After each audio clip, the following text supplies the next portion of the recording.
The funny thing about it is, like, I've been poor and homeless and all this shit for a long time, and the thing is like, I got ideas that come from the air around us, you know, and they very much in certain ways tie in with moods of how I feel and how the feeling I'm getting from everything else at that time. Well, I collect all these songs and then they become this full spectrum of human emotion. People subconsciously can relate with their life. You know, wow, there's this up and down swing in this shit, and just like the real life, not like somebody's grooming this stuff to like pump me up or bring me down or make me buy Coca-Cola or whatever it is. Right. So I very much wanted to. I'll sometimes, not right now. It doesn't matter, as you know, I go through different phases. But sometimes I have this impending doom that hangs over my head.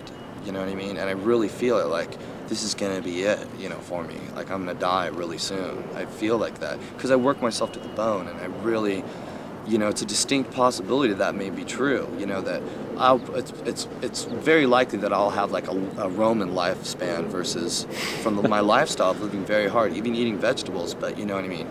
From just like all that shit, it's very likely that could happen, or I could live very long for it. You know.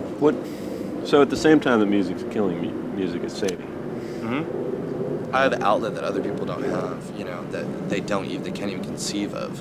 I'm like a psychic kind of earthworm that takes negative things and puts them through my body, and then they come out and let people interpret them. And if somebody wants to say it's negative, then that's fine.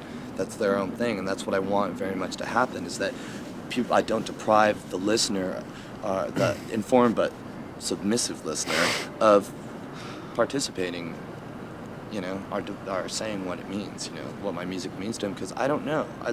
I don't know what other people feel. I'm probably more removed than a lot of people about people's true feelings, because I feel I'm unique in my own thing. And also, the more extreme that you are, the more you can feel sad and happiness. And I know that a lot of people won't allow themselves to go in those places.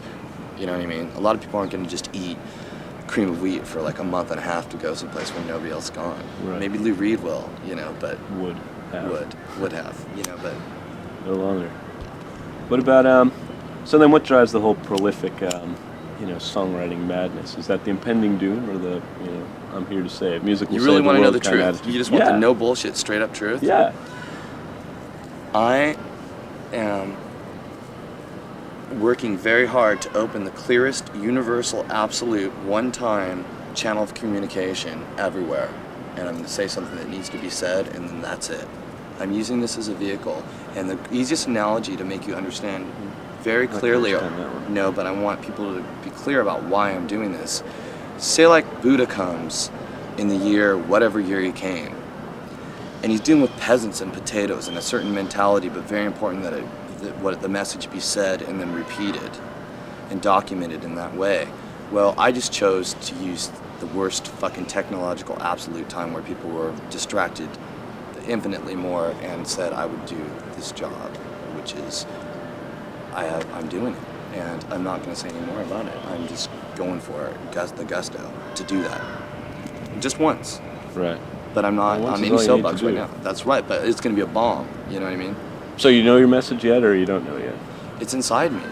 You know what I mean? Just waiting for it it's to all eke out. around everywhere, but I listen to it. You know what I'm saying? How about, so then you believe in the It isn't my message. It's like the message. It's the message. Yeah.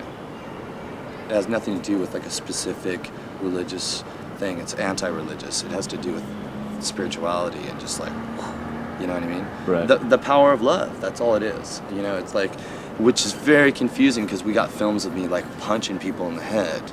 But it has to be done sometimes. If you understand like Sufism or stuff like that, you know, you understand that people that have done amazingly great things also carried swords and shit, you know, and that's, don't be confused by that just because one person's path is complete non-violence. You know, I'm more yin-yang completely, like whatever it is. And also I just had the animal vibe that's fucked up, and you know, now I'm really trying to avoid it. But like Electra, I was talking to them today, and they're like, at CBGB's, man, I watched 10 people walk out the door when you started yelling, calling fucking Dave a leech and all this shit. And they were just like, the contrast was like, you got all these love songs, you had everybody going, all of a sudden you're just like, fucking A, why do you have to be drinking all my beer and saying this shit? And she's like, you know, and Matt's like, yeah, you know, you should just like do this and do this. And I'm like, if I could have done it another way, I would have done it. You know what I mean? I had no control over that shit.